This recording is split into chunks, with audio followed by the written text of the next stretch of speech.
여러분, 믿을 수 없는 일이 벌어졌습니다. 이건 불가능해. 한국은 도대체 어떤 나라길래? 미국 상류층 노인들이 한국 인천공항에 비상 착륙한 그날 밤 그들은 평생 본 적 없는 광경을 목격했습니다. 100만 명이 모인 축제 현장에서 벌어진 믿을 수 없는 현실. 40년간 실리콘밸리를 주름잡던 억만장자 CEO는 그날 밤 충격에 빠졌습니다. 하버드 의대 교수 출신 은퇴 의사는 눈물을 흘렸고 월스트리트 전설의 투자가는 말을 잃었습니다. 우리가 평생 잃어버리고 살았던 게 뭔지 이제야 알겠어. 이 충격적인 영상은 CNN을 통해 전 세계로 퍼져나갔고 미국 사회는 격렬한 논쟁에 휩싸였습니다. 그날 밤 한강에서 대체 무슨 일이 있었던 걸까요? 작년 가을 태국으로 골프 여행을 떠났던 미국 노인들의 예상치 못한 한국 체험. 그 놀라운 사연을 지금 바로 들어보겠습니다. 시작에 앞서 좋아요와 구독 눌러주시면 한국의 더 많은 이야기를 소개하는 데에 큰 힘이 됩니다. 안녕하세요. 저는 로버트 핸더슨입니다. 올해 73세이고요. 실리콘밸리에서 반도체 회사를 운영하다 5년 전 은퇴했습니다. 작년 가을 저는 오랜 친구들과 함께 특별한 여행을 계획했습니다. 대학 동창 6명이 모여 태국 푸켓의 고급 골프 리조트로 떠나는 황혼 여행이었죠. 모두 비슷한 나이대의 은퇴자들이었습니다. 하버드 의대 교수였던 데이비드, 월스트리트에서 40년 일한 투자 전문가 마이클, 로펌 파트너였던 제임스까지. 우리는 각자의 분야에서 성공했고 이제는 여유로운 노후를 즐기는 중이었습니다.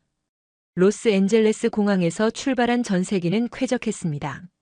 12인승 비즈니스 제트기였는데 우리 일행과 승무원 몇 명이 전부였죠. 편안한 가죽 시트에 앉아 샴페인을 마시며 골프 이야기를 나누던 그때까지만 해도 모든 게 완벽했습니다. 태평양을 건너 약 7시간쯤 비행했을 때였습니다. 갑자기 기체가 미세하게 흔들리기 시작했습니다. 처음에는 난기류련이 했는데 기장의 목소리가 기내 방송으로 흘러나왔습니다. 유압 시스템의 이상 신호가 감지되었고 안전을 위해 가장 가까운 국제공항에 비상 착륙하겠다는 내용이었습니다. 가장 가까운 공항은 한국의 인천국제공항이었습니다. 우리는 서로 얼굴을 마주봤지만 크게 당황하지는 않았습니다.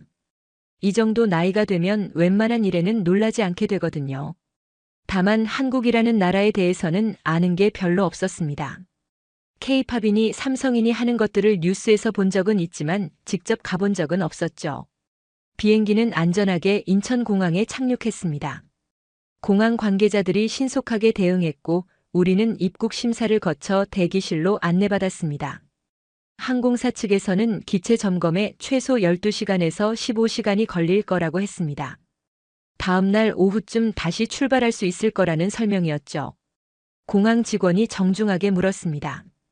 근처 호텔을 예약해 드릴까요? 아니면 공항 라운지에서 대기하시겠습니까?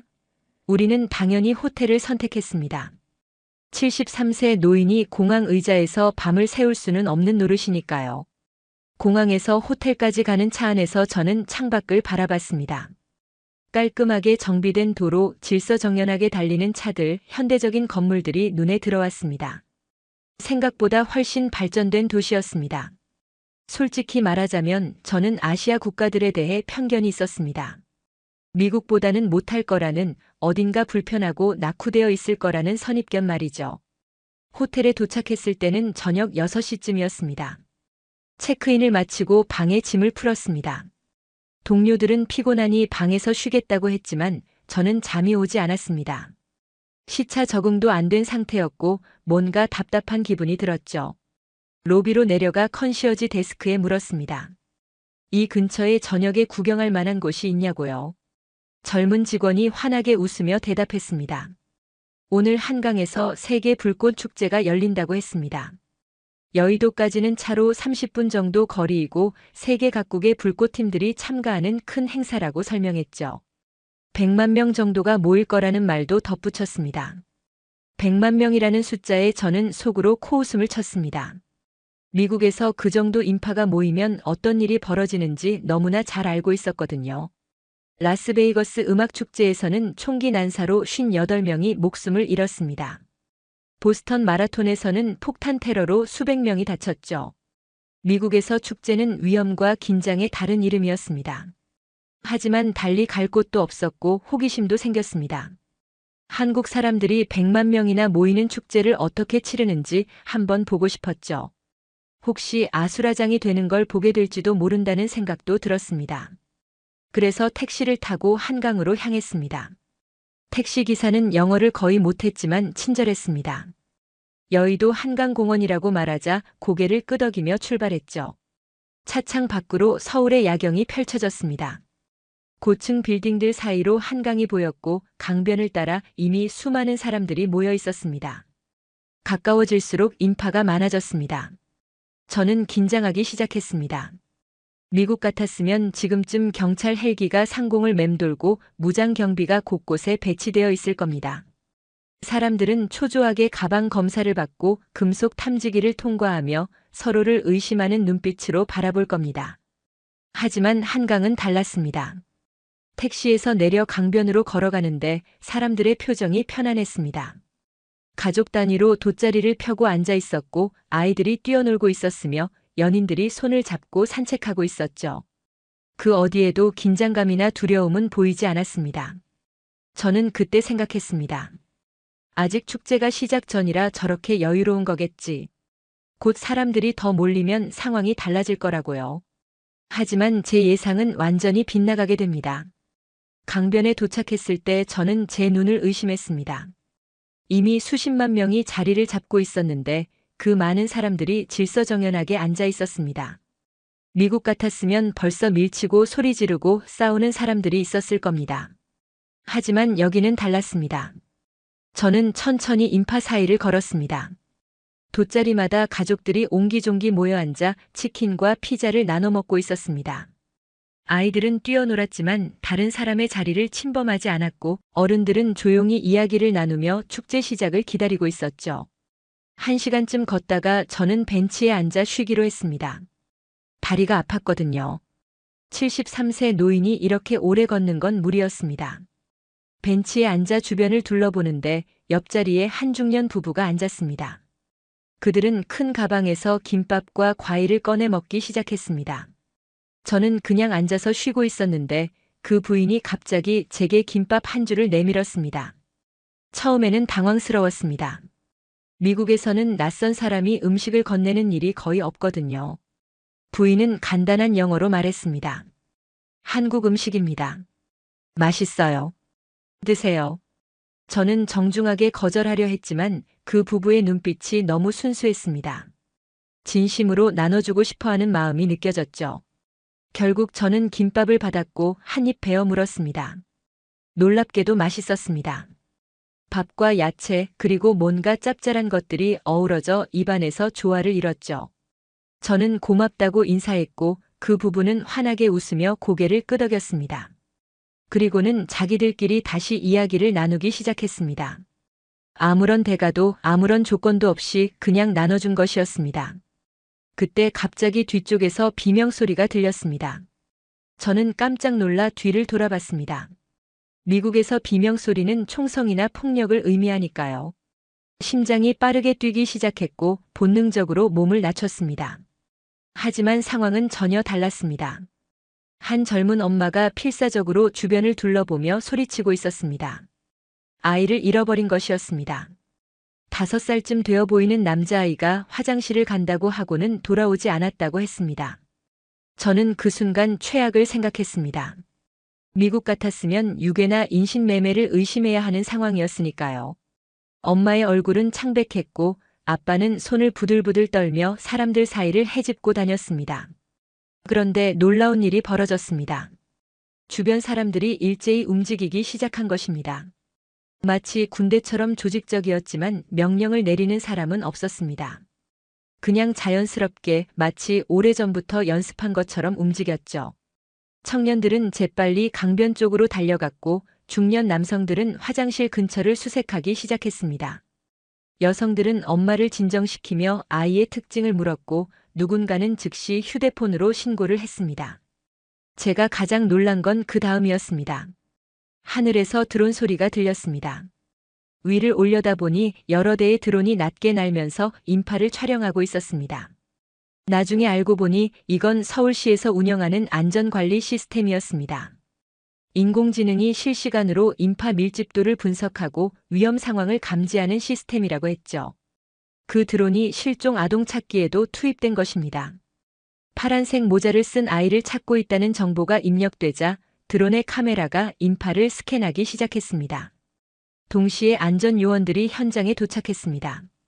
그들은 침착했고 전문적이었습니다. 저는 그 광경을 멍하니 바라보고 있었습니다. 미국 같았으면 경찰이 올 때까지 최소 20분은 걸렸을 겁니다. 그리고 100만 명이 모인 곳에서 아이를 찾는다는 건 거의 불가능에 가까웠을 테고요. 하지만 여기서는 모든 게 빠르고 조직적으로 돌아가고 있었습니다. 5분쯤 지났을까요? 무전기에서 목소리가 들렸습니다. 찾았습니다. 화장실 반대편 놀이터에 있습니다.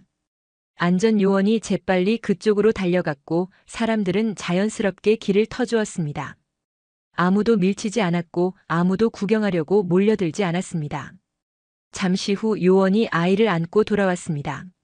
아이는 울고 있었지만 다치지 않았습니다. 엄마가 달려가 아이를 껴안았고 아빠는 그 자리에 주저앉아 눈물을 흘렸습니다. 주변 사람들은 조용히 박수를 쳤고 곧 다시 각자의 자리로 돌아갔습니다. 저는 그때 깨달았습니다. 이건 우연이 아니라는 것을요. 시스템과 시민의식이 완벽하게 결합된 결과라는 것을. 미국에서는 상상도 할 수 없는 일이었습니다. 100만 명이 모인 곳에서 실종 아동을 10분 만에 찾다니요. 제 옆에 앉아있던 그 부부도 안도의 한숨을 쉬었습니다. 남편이 아내에게 조용히 말했습니다. 다행이다. 우리 손주 같아서 가슴이 철렁했네. 저는 그 말을 듣고 또 한 번 놀랐습니다. 남의 아이를 마치 자기 손주처럼 걱정하는 마음. 그게 여기서는 당연한 것이었습니다. 해가 서서히 지기 시작했고 강변은 점점 더 많은 사람들로 채워졌습니다. 하지만 여전히 질서는 유지되고 있었고 사람들은 서로를 배려하며 자리를 양보했습니다. 저는 벤치에 계속 앉아 그 광경을 지켜봤습니다. 40년 넘게 미국에서 살면서 한 번도 본 적 없는 풍경이었습니다. 저녁 7시가 가까워지자 인파는 더욱 늘어났습니다. 제 추산으로는 이미 80만 명은 넘어 보였습니다. 강변을 따라 끝없이 사람들이 자리를 잡고 있었고 다리 위에도 건물 옥상에도 사람들이 빼곡했습니다. 저는 점점 불안해지기 시작했습니다. 미국에서 이 정도 인파가 모이면 반드시 사고가 납니다. 밀집 사고, 압사 사고 아니면 더 끔찍한 일들이 벌어지죠. 제 머릿속에는 각종 참사들의 기억이 떠올랐습니다. 하지만 여기 사람들은 전혀 불안해 보이지 않았습니다. 오히려 편안하고 즐거워 보였죠. 아이들은 웃으며 뛰어놀았고 어른들은 여유롭게 담소를 나눴습니다. 누구 하나 초조해하거나 긴장한 사람이 없었습니다. 드디어 불꽃 축제가 시작되었습니다. 첫 불꽃이 하늘로 치솟자 사람들이 일제히 환호성을 질렀습니다. 저도 모르게 고개를 들어 하늘을 바라봤습니다. 형형색색의 불꽃이 밤하늘을 수놓았고 음악에 맞춰 완벽한 타이밍으로 터져 올랐습니다. 솔직히 불꽃 자체는 미국에서도 본 적이 있었습니다. 화려하고 아름다웠지만 그게 전부는 아니었습니다. 제가 진짜 감동받은 건 불꽃이 아니라 사람들이었습니다. 100만 명이 같은 방향을 바라보며 같은 순간을 공유하고 같은 감동을 느끼고 있었습니다. 그 누구도 서로를 밀치지 않았고 그 누구도 자기만 보겠다고 앞으로 나서지 않았습니다. 불꽃이 계속 터져 올랐고 저는 넋을 잃고 바라봤습니다. 하늘의 불꽃보다 더 아름다운 건 땅 위의 사람들이었습니다. 서로를 믿고 서로를 배려하며 함께 즐기는 그 모습 말이죠. 그때 갑자기 제 오른쪽에서 신음소리가 들렸습니다. 고개를 돌려보니 50대쯤 되어 보이는 남성이 가슴을 움켜쥐고 쓰러지고 있었습니다. 심장마비 증세였습니다. 저는 의사는 아니지만 오랜 친구 중에 심장병 전문의가 있어서 그 증상을 알고 있었습니다. 주변 사람들이 재빨리 반응했습니다. 누군가는 즉시 119에 신고했고 다른 누군가는 그 남성을 평평한 곳에 눕혔습니다. 한 젊은 여성이 심폐소생술을 시작했는데 동작이 정확하고 능숙했습니다. 나중에 보니 간호사였다고 하더군요. 저는 그저 멍하니 바라만 보고 있었습니다. 미국 같았으면 구급차가 올 때까지 최소 15분은 걸렸을 겁니다. 특히 이렇게 사람이 많은 곳에서는 접근조차 어려웠을 테고요. 하지만 여기서는 또다시 놀라운 일이 벌어졌습니다. 하늘에서 윙윙거리는 소리가 들리더니 드론 한 대가 빠르게 하강했습니다. 그 드론에는 작은 상자가 매달려 있었는데 자동 심장 충격기였습니다. 주변 사람들이 재빨리 그 상자를 받아 간호사에게 건넸고 그녀는 능숙하게 장비를 작동시켰습니다. 전기 충격이 가해지고 남성의 몸이 움찔했습니다. 한 번, 두 번, 세 번. 심폐소생술과 자동 심장 충격기가 번갈아 사용되었고 주변 사람들은 숨죽이며 지켜봤습니다. 저도 손에 땀을 쥐고 있었습니다. 얼마나 지났을까요? 3분쯤 지났을 때 남성이 희미하게 숨을 쉬기 시작했습니다. 맥박이 돌아온 것입니다.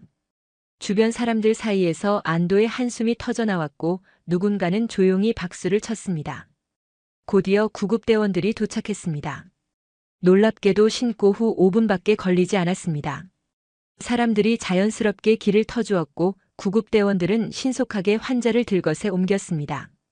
그들은 전문적이고 침착했습니다. 환자가 옮겨지는 동안 사람들은 조용히 길을 비켜주었습니다. 아무도 구경하려고 몰려들지 않았고 아무도 휴대폰을 꺼내 촬영하지 않았습니다. 그저 묵묵히 자리를 지키며 한 생명이 구조되기를 바라고 있었습니다. 구급차가 떠나자 사람들은 다시 불꽃을 바라보기 시작했습니다. 마치 아무 일도 없었던 것처럼요. 하지만 저는 충격에서 헤어나올 수 없었습니다. 5분 만에 드론으로 제세동기를 보내고 시민이 직접 응급처치를 하고 구급대가 신속하게 도착하다니요. 제 친구 데이비드는 하버드 의대 교수였습니다. 40년간 응급의학을 연구한 사람이죠. 그가 이 장면을 봤다면 뭐라고 했을까요? 아마 믿지 못했을 겁니다. 미국 최고의 병원 응급실보다 빠른 대응이 한강 강변에서 이루어지고 있었으니까요. 저는 그때 깨달았습니다. 이 나라는 기술만 발전한 게 아니라는 것을요. 시민들의 의식 수준, 사회 시스템, 그리고 서로에 대한 신뢰가 모두 함께 발전한 것이라는 걸요. 그래서 이런 기적 같은 일이 가능한 거였습니다. 불꽃은 계속 터져 올랐고 저는 더 이상 하늘을 보지 않았습니다. 대신 주변 사람들을 관찰했습니다. 그들의 표정, 행동, 분위기를요. 그리고 제가 평생 살아온 미국과 비교하기 시작했습니다. 미국에서는 축제가 끝나면 항상 뉴스에 사고 소식이 올라옵니다. 총격, 폭행, 압사, 도난. 항상 뭔가 문제가 생깁니다. 그래서 사람들은 축제를 즐기면서도 항상 긴장하고 항상 주변을 경계합니다. 축제는 즐거움과 동시에 위험이니까요. 하지만 여기는 달랐습니다. 사람들은 진심으로 편안해 보였습니다. 아이들을 안심하고 뛰어놀게 하고 노인들은 여유롭게 산책하고 젊은이들은 자유롭게 즐겼습니다. 두려움이 없었습니다. 서로를 믿었으니까요. 불꽃 축제가 끝난 건 밤 9시쯤이었습니다. 마지막 불꽃이 하늘에서 사라지자 사람들이 일제히 환호하며 박수를 쳤습니다. 저도 따라 박수를 쳤습니다. 정말 아름다운 광경이었으니까요. 그리고 저는 긴장하기 시작했습니다. 이제부터가 진짜 문제였습니다. 100만 명이 동시에 출구로 몰려들면 어떻게 될까요? 미국 같았으면 대혼란이 벌어집니다. 사람들은 서로 밀치고 소리 지르고 다툽니다. 압사 사고가 나기도 하고 아이들이 넘어져 다치기도 합니다. 저는 자리에서 일어나 주변을 살폈습니다. 혹시라도 위험한 상황이 벌어지면 빨리 피해야 했으니까요. 하지만 제 예상은 또다시 완전히 빗나갔습니다. 사람들이 일어나긴 했는데 아무도 서두르지 않았습니다. 오히려 천천히 여유롭게 움직였습니다. 그리고 더 놀라운 일이 벌어졌습니다. 사람들이 쓰레기를 줍기 시작한 것입니다. 처음에는 제 눈을 의심했습니다. 100만 명이 앉아있던 자리였습니다. 당연히 쓰레기가 넘쳐날 거라고 생각했죠. 하지만 사람들은 각자 비닐봉지를 꺼내 자기가 먹었던 음식 쓰레기를 담기 시작했습니다. 치킨 박스, 음료수 캔, 과자 봉지까지 하나하나 챙겼습니다. 그것만이 아니었습니다. 자기 쓰레기만 줍는 게 아니라 주변에 떨어진 쓰레기까지 주었습니다. 한 할아버지는 허리를 굽혀 담배꽁초를 주었고 젊은 여성은 바람에 날아간 휴지를 쫓아가 주워 담았습니다. 가장 충격적이었던 건 아이들이었습니다. 7, 8살쯤 되어 보이는 꼬마들이 작은 비닐봉지를 들고 열심히 쓰레기를 줍고 있었습니다. 부모가 시켜서가 아니라 스스로 하는 것 같았습니다. 한 꼬마는 깡통 하나를 주워서는 신나게 엄마에게 보여줬습니다. 저는 그 광경을 보며 눈시울이 뜨거워졌습니다. 73년을 살면서 이런 장면은 처음 봤습니다. 미국에서는 상상도 할 수 없는 일이었습니다. 축제가 끝나면 쓰레기 산이 남습니다. 청소업체가 며칠씩 걸려 치워야 하고 그 비용도 엄청납니다. 하지만 여기서는 시민들이 스스로 청소하고 있었습니다. 누가 시킨 것도 아니고 벌금이 있는 것도 아닌데 말입니다. 그냥 당연하다는 듯이 자연스럽게 하고 있었습니다. 자원봉사자들도 있었지만 그들은 지시하거나 통제하지 않았습니다. 그저 큰 쓰레기 봉투를 들고 다니며 사람들이 모은 쓰레기를 받아주기만 했습니다. 그리고 고맙다고 인사하며 미소 지었습니다. 한 대학생쯤 되어 보이는 청년이 제 앞을 지나가며 물었습니다.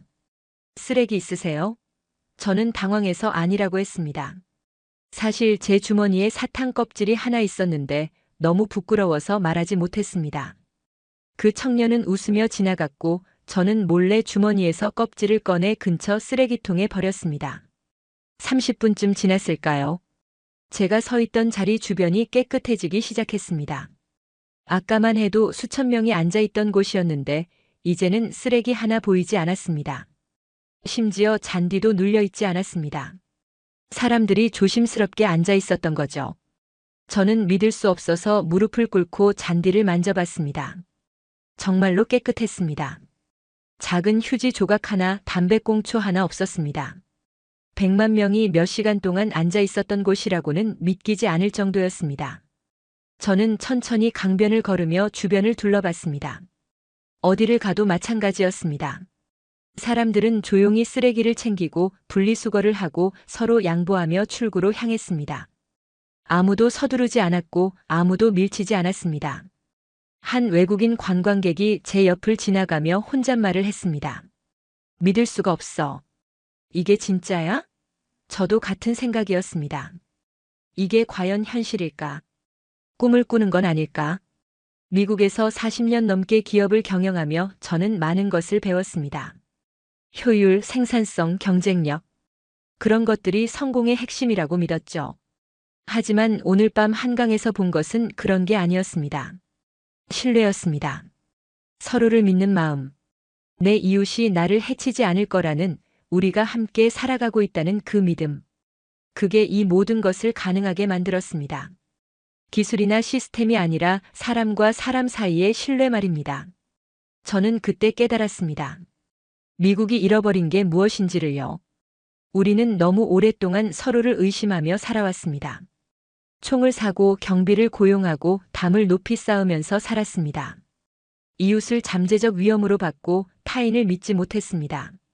하지만 여기 사람들은 달랐습니다. 그들은 서로를 믿었습니다. 그래서 아이를 안심하고 놀게 할 수 있었고 응급 상황에서 협력할 수 있었으며 축제가 끝나면 함께 청소할 수 있었습니다. 신뢰가 모든 것의 기반이었습니다. 저는 호텔로 돌아가지 않고 계속 한강을 걸었습니다. 이미 밤 10시가 넘었지만 강변에는 여전히 많은 사람들이 있었습니다. 축제는 끝났지만 사람들은 떠나지 않고 있었습니다. 벤치마다 사람들이 앉아 이야기를 나누고 있었고 잔디밭에서는 젊은이들이 기타를 치며 노래를 부르고 있었습니다. 편의점에서 산 맥주와 치킨을 먹으며 즐거운 시간을 보내고 있었죠. 저는 한 편의점에 들어갔습니다. 목이 말랐거든요. 물을 사려고 냉장고를 열었는데 종류가 너무 많아서 어떤 걸 골라야 할지 몰랐습니다. 한참을 고민하고 있는데 점원이 다가와 간단한 영어로 도와줬습니다. 물을 계산하고 나오는데 밖에 벤치에 앉아있는 노부부가 보였습니다. 70대쯤 되어 보이는 할머니와 할아버지였는데 손을 꼭 잡고 강물을 바라보고 있었습니다. 저도 모르게 그 옆 벤치에 앉았습니다. 할아버지가 저를 보더니 웃으며 고개를 끄덕였습니다. 저도 따라 웃으며 인사했죠. 그리고는 서로 말없이 강물을 바라봤습니다. 강 건너편 빌딩들에 불이 켜져 있었고 물에 반사된 불빛이 아름다웠습니다. 얼마나 앉아 있었을까요? 할머니가 가방에서 귤 하나를 꺼내 제게 건넸습니다. 오늘 두 번째로 낯선 사람에게 음식을 받는 순간이었습니다. 저는 이번에는 거절하지 않았습니다. 고맙다고 인사하고 귤을 받았습니다. 귤 껍질을 까며 저는 주변을 둘러봤습니다. 밤 11시가 다 되어 가는데도 가족 단위 관광객들이 여전히 산책하고 있었습니다.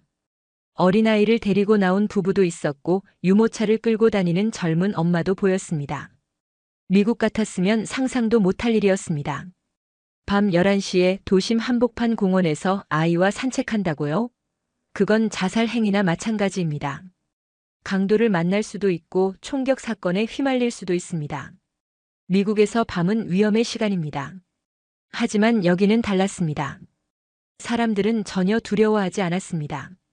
젊은 여성들이 혼자서 조깅하고 있었고 대학생들은 돗자리를 펴고 앉아 공부하고 있었습니다. 심지어 혼자 산책하는 노인들도 많았습니다. 저는 그게 가장 부러웠습니다. 밤에도 안전하다는 것, 어두워져도 두렵지 않다는 것, 총을 들고 다닐 필요가 없다는 것, 이웃을 의심하지 않아도 된다는 것, 그게 얼마나 대단한 일인지 미국인들은 모를 겁니다. 강변을 따라 계속 걸었습니다. 곳곳에 24시간 편의점이 있었고 사람들은 자유롭게 드나들며 음식과 음료를 샀습니다. 배달 오토바이도 쉴 새 없이 지나갔습니다. 밤인데도 도시는 살아있었습니다. 한 다리 밑에서는 청년들이 춤 연습을 하고 있었습니다. 스피커에서 음악이 흘러나왔고 그들은 땀을 흘리며 동작을 맞추고 있었습니다. 지나가던 사람들이 잠시 멈춰서서 구경했고 박수를 쳐줬습니다. 저도 잠시 멈춰서서 그들을 바라봤습니다. 젊은이들의 열정, 꿈을 향한 노력, 그리고 그걸 안전하게 할 수 있는 환경. 미국 같았으면 밤에 이렇게 밖에서 연습한다는 건 위험천만한 일입니다. 계속 걸으니 작은 무대가 보였습니다. 한 청년이 기타를 치며 노래하고 있었고 50명쯤 되는 사람들이 둘러앉아 듣고 있었습니다. 조용하고 평화로운 분위기였습니다. 저도 뒤쪽에 서서 들었습니다. 노래는 한국어였지만 멜로디가 아름다웠습니다. 사람들은 조용히 듣다가 노래가 끝나면 박수를 쳤습니다. 어떤 이는 모자에 동전을 넣어주기도 했습니다. 청년은 고맙다고 인사하며 다음 곡을 불렀습니다. 저는 그 광경을 보며 또다시 눈시울이 뜨거워졌습니다. 이게 진짜 자유가 아닐까요? 밤에 거리에서 노래할 수 있고 사람들이 그걸 안전하게 즐길 수 있는 것. 총소리 걱정 없이, 범죄 걱정 없이 그냥 음악만 들을 수 있는 것 말입니다. 미국에서 우리는 자유를 외칩니다. 총을 소유할 자유, 말할 자유, 행동할 자유. 하지만 정작 밤에 공원을 산책할 자유는 없습니다. 아이와 함께 축제를 즐길 자유도 없습니다. 항상 불안하고 항상 경계해야 하니까요. 그런데 여기서는 진짜 자유가 있었습니다. 두려움 없는 자유. 서로를 믿을 수 있는 자유. 밤에도 안전한 자유. 그게 진정한 자유가 아닐까요? 자정이 가까워지자 저는 천천히 호텔로 돌아가기로 했습니다. 택시를 탔는데 기사님이 친절하게 어디서 왔냐고 물었습니다. 미국에서 왔다고 하니 고개를 끄덕이며 한국은 어떠냐고 물었습니다. 저는 한참을 생각하다가 대답했습니다. 놀랍다고요. 믿을 수 없을 정도로 놀랍다고요. 기사님은 웃으며 감사하다고 했습니다. 그리고는 한국도 옛날에는 가난하고 힘들었지만 다 같이 노력해서 여기까지 왔다고 했습니다. 호텔에 도착해 방으로 들어갔습니다. 침대에 누웠지만 잠이 오지 않았습니다. 머릿속에는 오늘 본 장면들이 계속 떠올랐습니다. 실종 아이를 찾는 모습, 응급 환자를 구하는 모습, 쓰레기를 줍는 모습, 밤에도 평화로운 강변의 모습. 저는 천장을 바라보며 생각했습니다. 내가 오늘 본 것은 무엇이었을까? 단순히 질서 정연한 축제였을까? 아니면 그 이상의 무언가였을까? 그건 한 사회의 성숙도였습니다. 시민의식의 수준이었습니다. 서로에 대한 신뢰였습니다. 그리고 그것들이 만들어낸 안전하고 자유로운 사회였습니다. 미국은 세계에서 가장 부유한 나라입니다. 가장 강력한 군대를 가지고 있고 최고의 기술을 보유하고 있습니다. 하지만 미국인들은 축제를 두려워합니다. 밤에 산책하는 것을 무서워합니다. 이웃을 믿지 못합니다. 여기는 어떨까요? 경제 규모로는 미국보다 작습니다. 군사력도 약합니다. 하지만 사람들은 축제를 즐깁니다. 밤에도 자유롭게 다닙니다. 서로를 믿습니다. 어느 쪽이 더 행복할까요? 저는 그날 밤 많은 것을 깨달았습니다. 진정한 선진국은 경제력이나 군사력으로 결정되는 게 아니라는 것을요. 시민들이 서로를 믿고 안전하게 살 수 있는 나라가 진짜 선진국이라는 것을요. 다음 날 아침 저는 호텔 조식당에서 동료들을 만났습니다. 그들은 어젯밤 방에서 푹 쉬었다며 개운한 표정이었습니다. 저는 어젯밤 한강에서 본 것들을 이야기하기 시작했습니다. 처음에 그들은 별로 관심 없어 보였습니다. 데이비드는 커피를 마시며 그냥 잘 조직된 행사였을 거라고 생각하는 듯 했습니다. 마이클은 아시아 국가들은 원래 질서를 잘 지킨다며 대수롭지 않게 여기는 것 같았습니다. 하지만 저는 포기하지 않았습니다. 실종 아이를 10분 만에 찾은 이야기 드론으로, 제 새동기를 보낸 이야기, 100만 명이 스스로 청소한 이야기를 자세히 들려줬습니다. 그제야 그들의 표정이 진지해지기 시작했습니다. 데이비드는 40년간 하버드 의대에서 응급의학을 가르친 사람입니다. 그는 잠시 생각하더니 미국 최고 병원 응급실도 그렇게 빠르지는 않다고 인정했습니다. 특히 야외에서는 더더욱 어렵다는 것이죠. 그의 목소리에는 놀라움이 섞여 있었습니다. 제임스는 변호사 출신답게 현실적인 의문을 가졌습니다. 법적 책임은 어떻게 되는 것인지, 시민이 응급처치하다 문제가 생기면 어떻게 되는지 궁금해했습니다. 저는 그건 모르겠다고 했습니다. 다만 사람들이 주저없이 도왔다는 것만은 확실했습니다. 마이클은 월스트리트에서 40년을 일한 투자 전문가입니다. 그는 신뢰는 돈으로 살 수 없다는 것을 평생 배웠다고 했습니다. 한강에서 본 사람들에게는 바로 그 신뢰가 있다는 것이죠. 그는 창밖을 바라보며 한참을 생각에 잠겼습니다. 저는 동료들에게 제안했습니다. 오늘 비행기 출발까지 시간이 있으니 같이 한강에 가보자고요. 직접 보면 믿을 거라고 했습니다. 그들은 서로 얼굴을 마주보더니 고개를 끄덕였습니다. 오전 10시쯤 우리는 다시 한강으로 향했습니다. 평일 아침인데도 강변에는 사람들이 있었습니다. 조깅하는 사람, 자전거 타는 사람, 산책하는 노인들. 모두 여유롭고 평화로워 보였습니다. 우리는 어젯밤 축제가 열렸던 자리를 걸었습니다. 데이비드가 놀라는 표정을 지었습니다. 정말 깨끗했습니다. 100만 명이 있었다는 게 믿기지 않을 정도였습니다. 잔디밭에는 쓰레기 하나 없었고 심지어 담배꽁초도 보이지 않았습니다.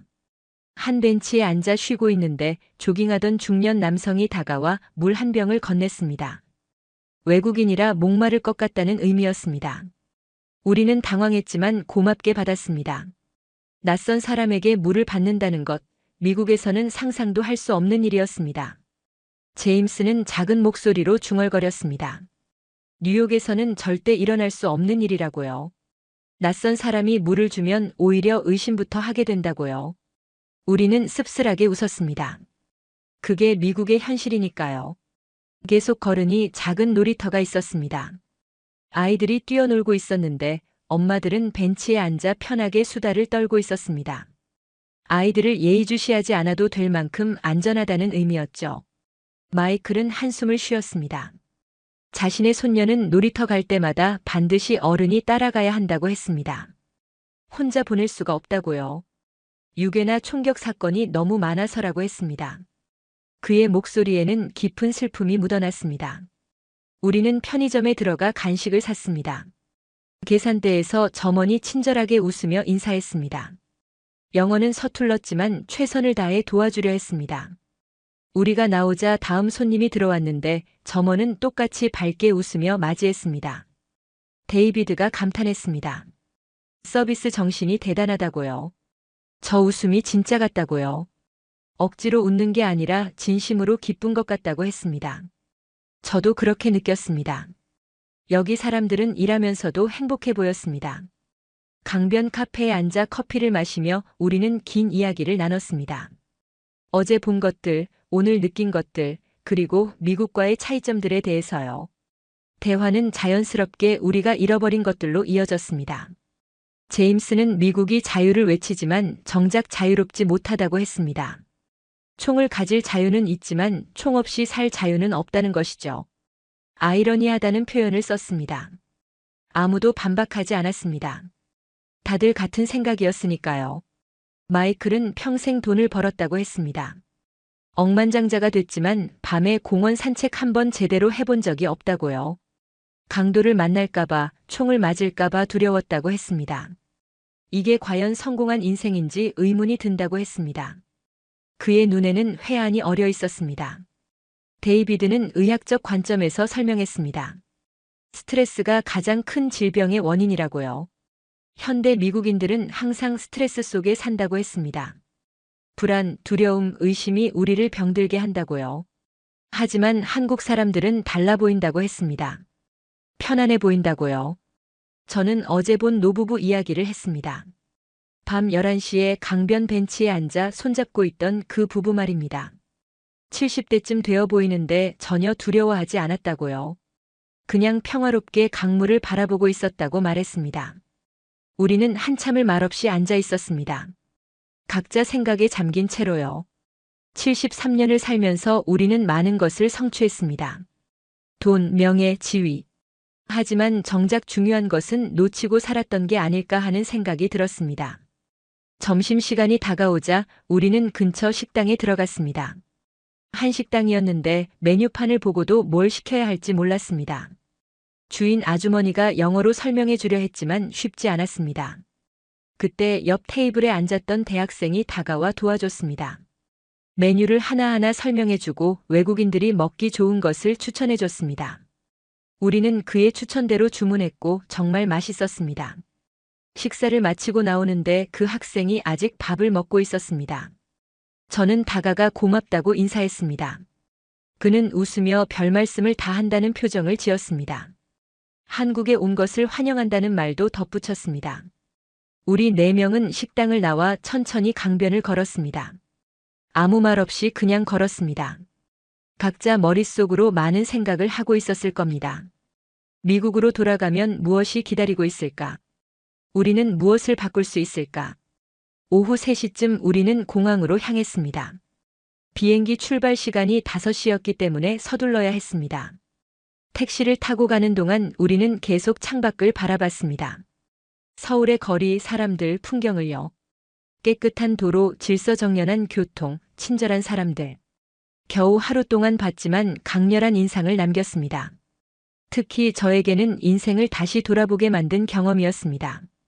공항에 도착해 수속을 밟는데 공항 직원들의 친절함에 또 한 번 놀랐습니다. 효율적이면서도 따뜻했습니다. 기계적인 친절이 아니라 진심이 담긴 서비스였습니다. 보안 검색대를 통과하며 마이클이 감탄했습니다. 보안 검색이 철저한데도 위압적이지 않다는 것이었습니다. 미국은 검색받는 것 자체가 스트레스인데 여기는 달랐습니다. 철저하지만 존중하는 방식이었습니다. 탑승 게이트 근처 카페에 앉아 우리는 마지막 대화를 나눴습니다. 데이비드가 먼저 입을 열었습니다. 처음에는 제 말을 반신반의했지만 직접 보니 믿을 수밖에 없다고 했습니다. 정말 놀라운 나라라고 했습니다. 제임스는 법조인으로서 가장 놀라운 건 시민의식이라고 했습니다. 법이 있어서 지키는 게 아니라 당연하다고 생각해서 지키는 것 같다고요. 그게 진짜 법치주의가 아니냐고 물었습니다. 마이클은 진지한 표정으로 우리 손주들에게 이런 세상을 물려줄 수 있을지 의문을 제기했습니다. 총 없이도 안전하고 서로 믿을 수 있는 세상. 미국은 너무 멀리 와버린 게 아니냐고 물었습니다. 그의 목소리에는 깊은 걱정이 묻어났습니다. 저는 조용히 대답했습니다. 늦지 않았다고요. 한국도 옛날에는 가난하고 힘들었다고 들었습니다. 하지만 함께 노력해서 여기까지 왔다고요. 우리도 할 수 있지 않겠냐고 말했습니다. 물론 쉽지는 않겠지만요. 탑승 안내 방송이 나왔습니다. 우리는 자리에서 일어나 게이트로 향했습니다. 비행기에 오르기 전 저는 마지막으로 공항 밖을 바라봤습니다. 저 멀리 서울의 빌딩들이 보였습니다. 짧은 하루였지만 제 인생에서 가장 강렬한 경험이었습니다. 73년을 살며 많은 것을 봤지만 어젯밤 한강에서 본 것만큼 충격적인 건 없었습니다. 한 사회가 어떻게 성숙할 수 있는지, 사람들이 어떻게 함께 살 수 있는지를 배웠습니다. 비행기가 이륙했습니다. 창밖으로 서울이 점점 작아졌습니다. 저는 노트북을 꺼내 오늘의 경험을 정리하기 시작했습니다. 이걸 꼭 기록으로 남겨야겠다고 생각했습니다. 그냥 제 기억 속에만 두기에는 너무 아까운 이야기였으니까요. 데이비드가 제가 무엇을 쓰는지 궁금해했습니다. 저는 우리가 본 것들을 정리하고 있다고 했습니다. 미국 사람들도 알아야 할 것 같다고요. 그는 고개를 끄덕이며 동의했습니다. 사람들이 알아야 한다고요. 다른 방식이 가능하다는 것을요. 저는 계속 키보드를 두드렸습니다. 실종 아이 이야기, 응급환자 이야기, 자발적 청소 이야기, 밤의 안전한 한강 이야기. 하나하나 꼼꼼히 적어 내려갔습니다. 누가 봐도 믿을 수 있도록 구체적으로 적었습니다. 마이클이 저를 보며 제안했습니다. SNS에 올려보라고요. 사람들 반응이 궁금하다고요. 저는 잠시 고민했습니다. 73세 노인이 SNS를 한다는 게 어색했지만 이 이야기는 꼭 퍼뜨려야 한다고 생각했습니다. 반응은 예상보다 빨랐습니다. 몇 시간 만에 수백 개의 댓글이 달렸고 공유도 수천 번 되었습니다. 사람들은 놀라워했고 믿기 어렵다고 했으며 직접 가보고 싶다고 했습니다. 하지만 일부는 의심했습니다. 과장이라고, 가짜라고, 정부 선전이라고 주장하는 사람들도 있었습니다. 저는 그들을 탓하지 않았습니다. 저도 직접 보기 전까지는 믿지 못했을 테니까요. 며칠 후 의외의 연락이 왔습니다. CNN에서 인터뷰 요청이 들어온 것입니다. 제 SNS 글이 바이럴되면서 언론의 관심을 끈 것이었습니다. 저는 흔쾌히 승낙했습니다. 더 많은 사람들이 알아야 한다고 생각했으니까요. 얼마 뒤 기자와 인터뷰를 진행했습니다. 그리고 한강에서 본 것들을 있는 그대로 이야기했습니다. 실종 아이, 응급환자, 자발적 청소, 밤의 안전. 하나도 빠뜨리지 않고 말이죠. 기자는 처음에는 회의적인 표정이었습니다. 정말 그런 일이 가능하냐고 물었습니다. 저는 제 눈으로 직접 봤다고 함께 간 3명의 친구들도 모두 증인이라고 답했습니다. 인터뷰 방송이 나간 후 반응은 폭발적이었습니다. 미국 전역에서 논쟁이 벌어졌습니다. 보수파는 문화가 다르다고 했고 진보파는 총기 규제를 주장했습니다. 하지만 가장 큰 목소리는 평범한 시민들에게서 나왔습니다. 사람들은 묻기 시작했습니다. 왜 우리는 안 되는가? 왜 우리는 축제를 두려워해야 하는가? 왜 우리는 이웃을 믿지 못하는가? 미국이 잃어버린 것은 무엇인가? 저는 그 질문들을 보며 생각했습니다. 제가 한강에서 본 것은 단순한 질서가 아니었습니다. 그것은 신뢰였고 성숙함이었으며 함께 살아가는 방법이었습니다. 인터뷰 방송 이후 제 삶은 완전히 바뀌었습니다. 수많은 언론사에서 연락이 왔고 강연 요청도 쏟아졌습니다. 처음에는 부담스러웠지만 이 이야기를 더 많은 사람에게 전해야 한다는 사명감이 들었습니다. 우리 4명은 정기적으로 만나 이야기를 나눴습니다. 한강에서 본 것들, 미국이 배워야 할 것들, 우리가 할 수 있는 것들에 대해서요. 73세 노인들이지만 아직 할 일이 많다고 느꼈습니다. 몇 주 후 놀라운 일이 벌어졌습니다. 여러 도시에서 한국식 축제 안전관리를 도입하겠다고 발표한 것입니다. 시애틀, 샌프란시스코, 보스턴. 드론 활용, 인공지능 인파관리, 시민 안전교육 등을 검토하기 시작했습니다.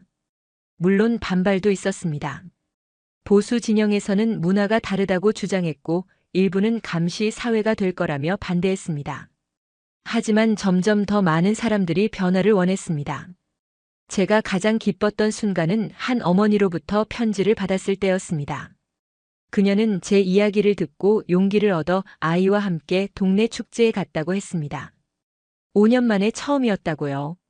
총격 사고가 두려워 피했었는데 이제는 조금씩 변화를 시도해보고 싶다고 했습니다. 또 다른 편지는 은퇴한 교사로부터 왔습니다. 그녀는 30년간 학생들에게 안전교육을 했지만 항상 두려움을 가르쳤다고 고백했습니다. 낯선 사람을 조심하라, 밤에는 나가지 마라, 항상 경계하라. 하지만 제 이야기를 듣고 생각이 바뀌었다고 했습니다. 신뢰도 가르쳐야 한다고요. 저는 그 편지들을 읽으며 눈물을 흘렸습니다. 제가 한강에서 느꼈던 감동이 조금씩이나마 다른 사람들에게도 전달되고 있었습니다. 변화는 느리지만 분명히 시작되고 있었습니다. 요즘 저는 다시 한국에 가고 싶다는 생각을 자주 합니다. 이번에는 제대로 준비해서 더 많은 것을 보고 배우고 싶습니다. 손주들도 데려가고 싶습니다. 직접 보여주고 싶습니다. 세상이 꼭 두렵고 위험한 곳만은 아니라는 것을요. 언젠가 미국도 그렇게 되기를 바랍니다.